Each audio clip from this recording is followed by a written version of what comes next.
kag madalom nga mga analisis sa pinakainit na balita sa bilog nga probinsya kag nasyon. Action Reports. Second portion, patas kag balanse nga komentaryo sa mga issues kag mga balita nga nagaapekto sa mga pumuluyo sa adlaw-adlaw nga tanan. Action Reports. Second portion.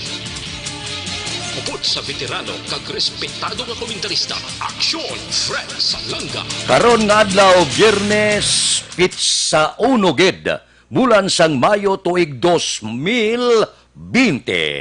Adlaw mo, adlaw ko, adlaw naton tanan, adlaw karong adlaw sang mga mamumugon.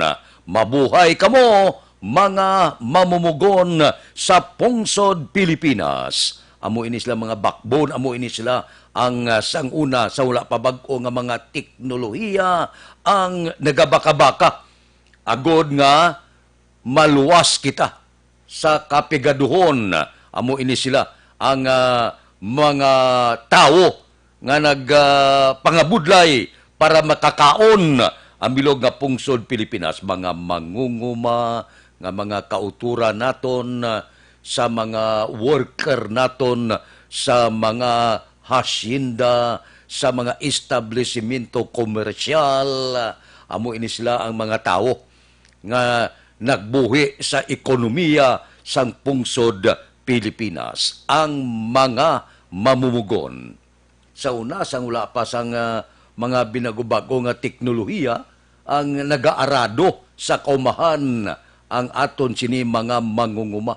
Ang nagabungkal sanduta sa mga sindiro, ang aton mga sinda worker, ang nagabantay kang nagapadako sa mga negosyante, sa dagko nga mga establishmento komersyal, amo ang aton sini mga worker, mga dispatsadura, kag iban pa. Amo ini sila ang mga baganihan naton nga mga kauturan, ang mga mamumugon. Adlaw naton ini. So mabuhay kamo mga mamumugon. Sa iban nga mga kapungsuran, ginadumdum gid ini ang adlaw sa mga mamumugon, Labor Day. Ang pagpangabudlay sang aton mga kauturan para lang nga ang isa ka pungsod mangin madinalag-on sa tanan nga mga sektor sang sosyudad. Ti kon sa kinandan nga panahon, kon wala kita ginatake sang kagaw, ining COVID-19 posibilidad. Mabatyagan ta naman ang pagtulutayog sanduta sa pagpudag-pudag sang aton mga mamumugon. Ang mga pagsinggitan sang aton mga mamumugon sa ila sini kinamatarong. Kaya ang kinamatarong sa mga mamumugon, batunon manaton kag sa indi, ang iban ginalapak man. Ang iban wala ginaswelduhan husto. Sa iban nga mga establishmento komersyal sang una, nadiskubrihan tagduwa ang payroll. Lain ang payroll ya sa husto nga sweldo, lain man nga payroll sa ginahatag aktwal sa aton mga mamumugon. May pilaman ka mga worker sa mga asyenda nga bisan ila benepisyaryo o kon ang mga benepisyo wala gid, wala SSS, wala tanan, wala PhilHealth, wala tanan. Pati ang social security system kung kaisa wala pa ginarimit. Amo nang mabatyagan naton nga may mga mamumugon kita kung sa normal nga sitwasyon sang aton pangabuhi nga naga pudag-pudag daga singgitan sang ila kinamatarong. Amo ina karon nga adlaw supposed to be ang mga kahiwatan. Ugaling ara kita sa idalom sa ginatawag enhanced community quarantine, bangod ang aton subong kaaway hindi makita kagaw. So hindi pwede nga magpudag-pudag kita sa dalan kay may mga physical distancing kita, ginalikawan nga magtipon-tipon para nga hindi maglapta ang kagaw.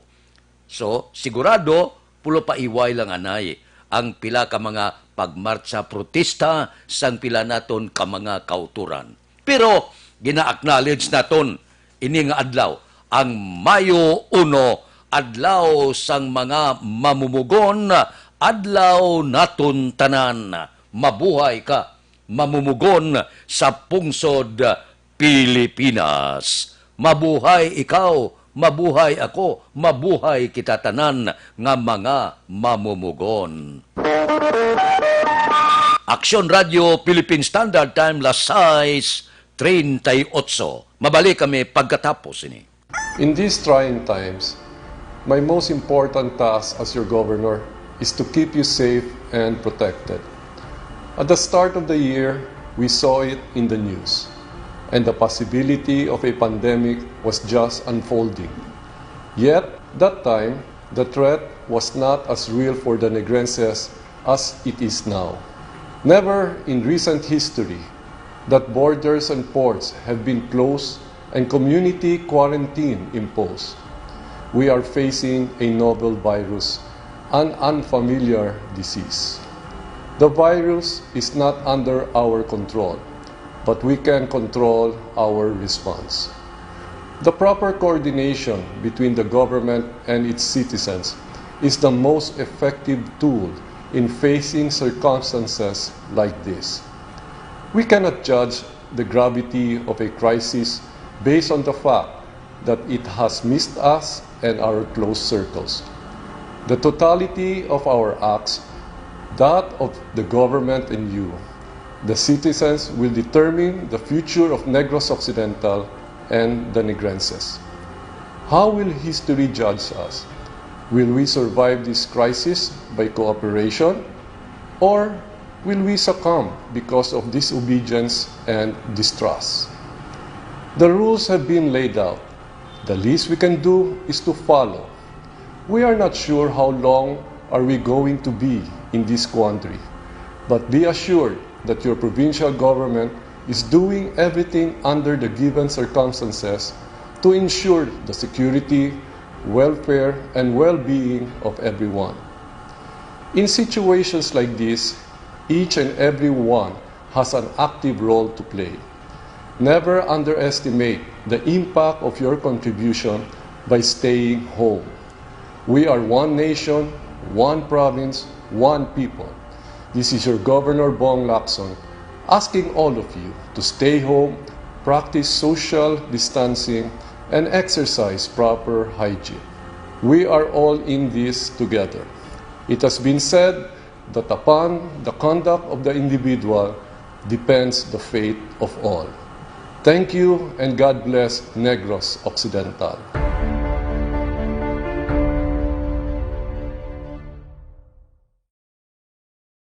In these trying times, my most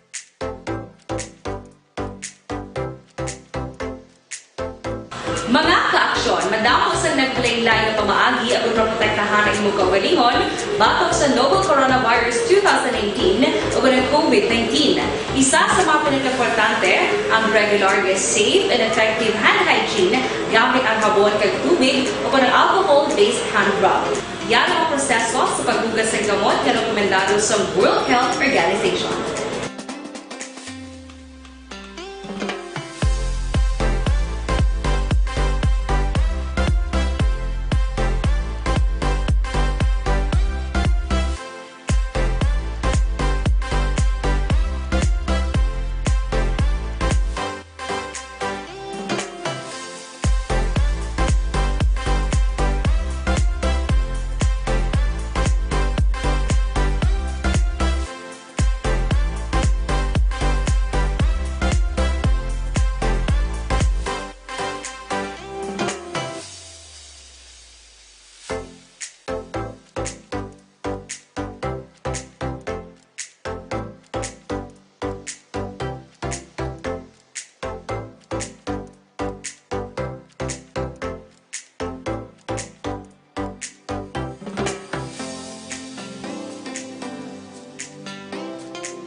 Aksyon Radio Philippine Standard Time, las 6:43, arangkada na kon ang probinsya karon nga adlaw ginpaidalom na sa General Community Quarantine ang siyudad sa Bacolod magapabilin sa enhanced community quarantine kay aprobado na sang IETF National kag ni Presidente Rodrigo Duterte ang pangabay sang siyudad sa Bacolod pagi kay Mayor Bing Leonardia, kay Congressman Greg Gasataya, miyembro sang Sangguniang Panglungsod nga may extension halin karong adlaw tubtob Mayo 15. Inkumpirma na kahapon ni Presidential Spokesman Harry Roque silingya na bato na ini sang presidente kag sang National IETF kag aprobado nila ang pangabay sang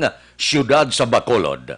So anong matabo? Padayon kita sa aton sini obligasyon, ang aton sini nga korpyo, padayon kita nga magasuksok sang face mask, padayon ang tanan nga mga gina pangabay sang siyudad sang Bacolod.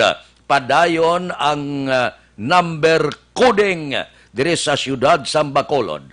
Padayon nga wala sang makabiyahe nga mga salakyan di pasahero man, taxi man magluwas sa pila ka mga service sang aton mga frontliner kag ang pila nga ginhatag sang series liner nga series bus agod nga magserbisyo sa mga frontliner naton hasta sa pitsa 15 sa bulan sang Mayo. Amo na ang matabo dire sa siyudad sa Bacolod nga para sa akon husto ang desisyon. Mabudlay na nga magpadaso-daso kita nga untaton tadayon ang enhanced community quarantine samtang wala pa manaog ang kadamuon kag wala pa kita kasiguruhan sining karon kagaw nga COVID-19. Mintras tanto nga wala pa sang baksin nga natukiban ang aton mga sayantipiko, ang aton mga doktor kag mangin alamon hindi pa makabalik kita sa normal naton nga pagpangabuhi. Mintras tanto nga wala bulong, mintras tanto nga wala baksin, ay hindi normal ang aton pagpangabuhi. Kung saan o matapos ini, wala pa sang makasugid, wala pa sang kapaturan, kung saan o madula ining kagaw, ining coronavirus nga ni. So, steady pulso kita. Dire sa siyudad sa Bacolod, hasta kita sa Mayo 15. Bisan kani ang Balyakan Transit, no? Apektado, no? Kaya kung general ang probinsya, mabiyahe sila. Ang tanan nila gamit ari sa Bacolod. Ang tanan nila nga pasilidades ari sa Bacolod. Ang ila sini nga terminal ari sa Bacolod. Ang magtugong ka gasolina sa ila kaugalingon nga gasolina ari sa Bacolod. So, siling sang Balyakar, hindi na lang anay magbiyahe. Hulaton na lang nga manaog sa General Community Quarantine ang Bacolod upod sa probinsya sang Negros Occidental. Aksyon Radio Philippine Standard Time las 6:47 na. Mabalik kami pagkatapos ini.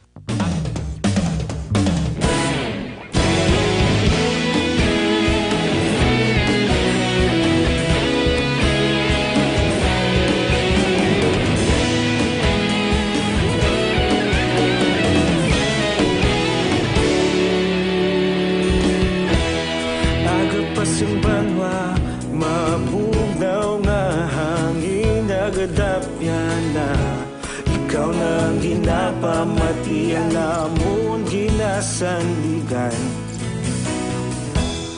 Tingog sang probinsya kamatuuran ginapalap na. Minsay nga may dala paglaom kag kasanag. Tinuig na nagligan, ikaw gihapon ang ako nga istasyon sa pagbudlak sang adlaw sa pagtuhaw sang biton. Mga balita nga dala inspirasyon, Aksyon Radio Bacolod man sa gihapon. Padayon Aksyon Radio Bacolod, saludo sa imo. Padayon Aksyon Radio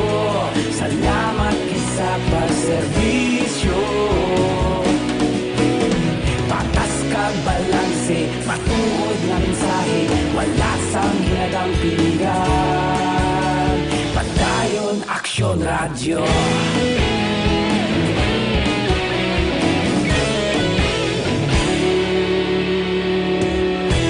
Magkulong kag negrosanon inyong pamatian. Istasyon nga nagapalaplag sang kamaturan. Magbakod nga prinsipyo, reporter handa sa serbisyo. Kahapon, karong kag sa gihapon, kita magapadayon.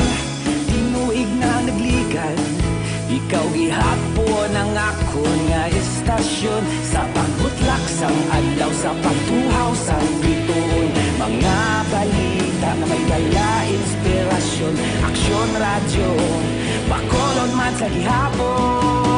Padayon aksyon radyo, bakolon saludo sa imo.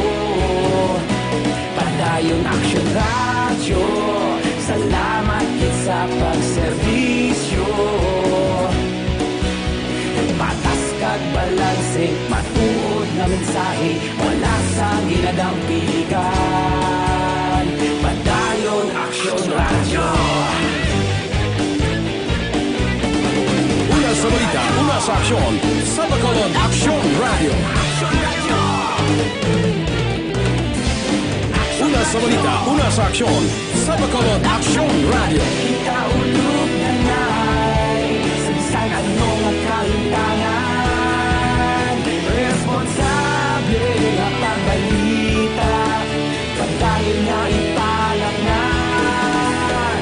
Malasig pero sigurado, aksyon nga may dala pagpalanggan.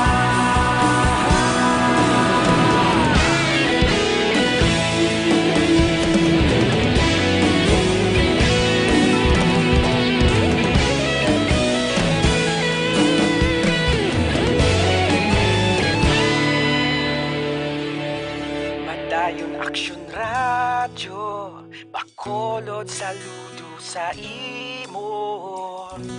Padayon aksyon radyo, salamat kit sa pagserbisyo.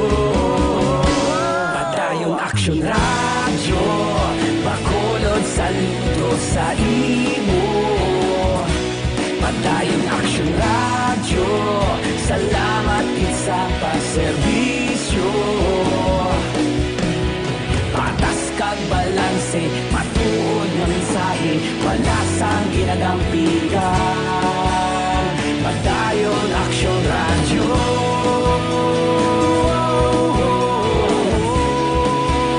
Padayon aksyon radyo.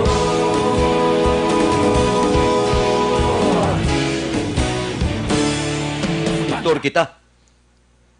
Sa sabat nanday Mayor Bing Leonardia at tuto kanday Vice Mayor Elced Pamilyaran, angot bla sining mga nag-alabot nga mga OFW. Ato dito ang kanday Councilor Renisito Nubiero, kanday Cindy Ruas, subong kanday Dindo Ramos, Konsyal Dindo Ramos, Konsyal Israel Salanga, kag iban pa. Ang ako nakuha dito, ang maayong balita, kundi nag-abot sila. Ginhouse sila sa Graciano Lopesana Elementary School. Natural, mga OFW, may reklamo, gid. Kaya man naana dito sa Manila, nga ginhouse sila ya, sa mga hotel. Ang maayong nga balita kahapon, kay ang UWA, nagpalayag, gasabto nila ang kagastuhanan sining mga OFW, pananglitan i-house sila sa mga hotel o mga pension house. Tida maayo ini nga balita. Kaya man ang obligasyon sa uwa mo, ang mga OFW. Natural, may reklamo ginati. Mabudlay tuon mo, amak mo nga ibutang kada sa mga bulutuan. Tikot sa bagay, wala man gani kabalong bakulod nga maabot sila mo. Pero para sa akon, dapat tagaan gid maayo nga pagtamod. Ining mga OFW na. Tun nga aman, kabalobla ka mo kung ano kadako sang kontribusyon sini sa mga OFW dire sa Pugsod, Pilipinas. Kabalobla ka mo nga may mga tinuig sang una nga nagsarurot ang aton ekonomiya, ang nagbuhi sa aton ang remittances sa mga OFW. Gintawag silang ang sangheroes sa unang nga panahon. Dako ning kontribusyon nila. So dapat lang tagaan sila maayo man nga atensyon, maayo nga pagtamod. Nablang ang pagreklamo kung balido man nga hindi. Tiyarigin sabat na sang uwa. Kadako-dako ni isang kontribusyon sa mga OFW sa aton gobyerno, sa aton ekonomiya.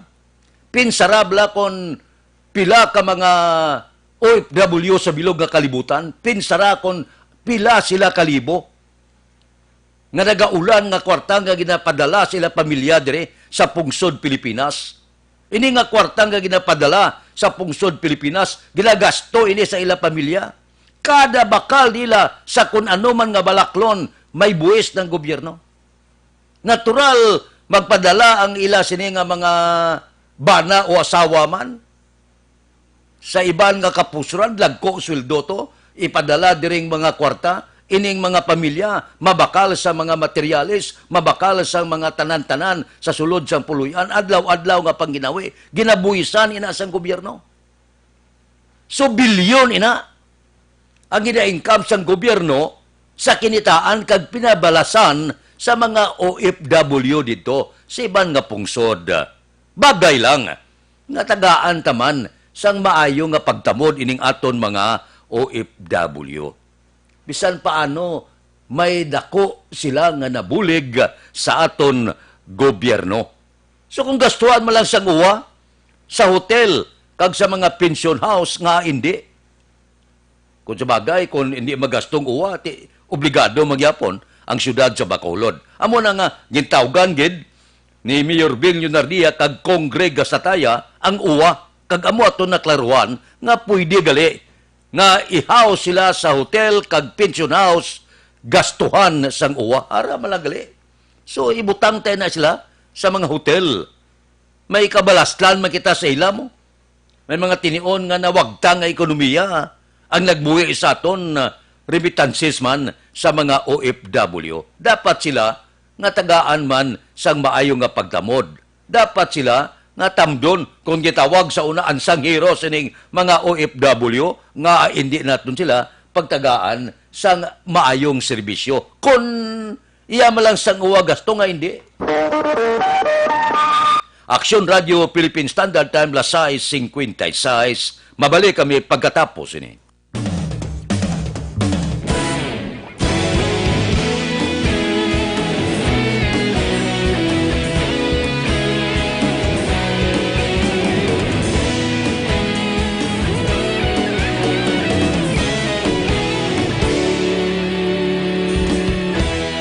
Agapasang banwa, mabugaw nga hangin nagadapyan na. Ikaw nang ginapamatian namon ginasandigan. Tinog sang probinsya, kamatuuran ginapalap na. Minsay nga may dala, paglaom kag kasanag. Tinuig na nagligan, ikaw gihapon ang ako nga istasyon. Sa pagbudlak sang adlaw, sa pagtuhaw sang biton. Mga balita nga dala inspirasyon. Aksyon radyo, Bacolod man sa gihapon. Padayon aksyon radyo, Bacolod saludo sa imo. Padayon aksyon radyo, salamat kisa pagserbisyo. Patas kag balanse, matuod nga mensahe, wala sang hinadang piligan. Padayon aksyon radyo.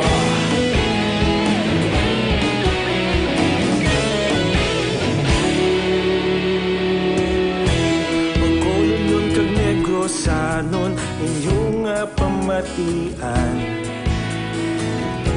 Istasyon nga nagapalaplag sang kamaturan.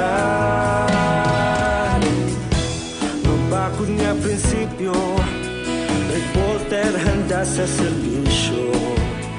kahapon karong tag sa gihapon kita magapadayon. Tinuig na nagligan, ikaw gihapon ang akon nga istasyon. Sa pagbutlak sang adlaw, sa pagtuhaw sang bituon, mga balita nga may dala inspirasyon. Aksyon radyo, bakolon man sa gihapon. Madayon Aksyon radyo, bakolon saludo sa imo. Padayon Aksyon radyo, salamat.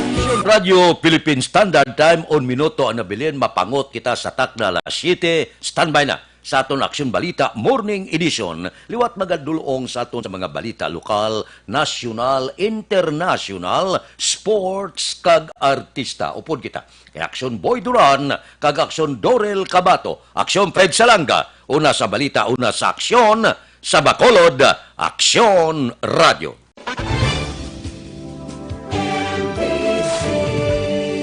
Manila Broadcasting Company sa balita.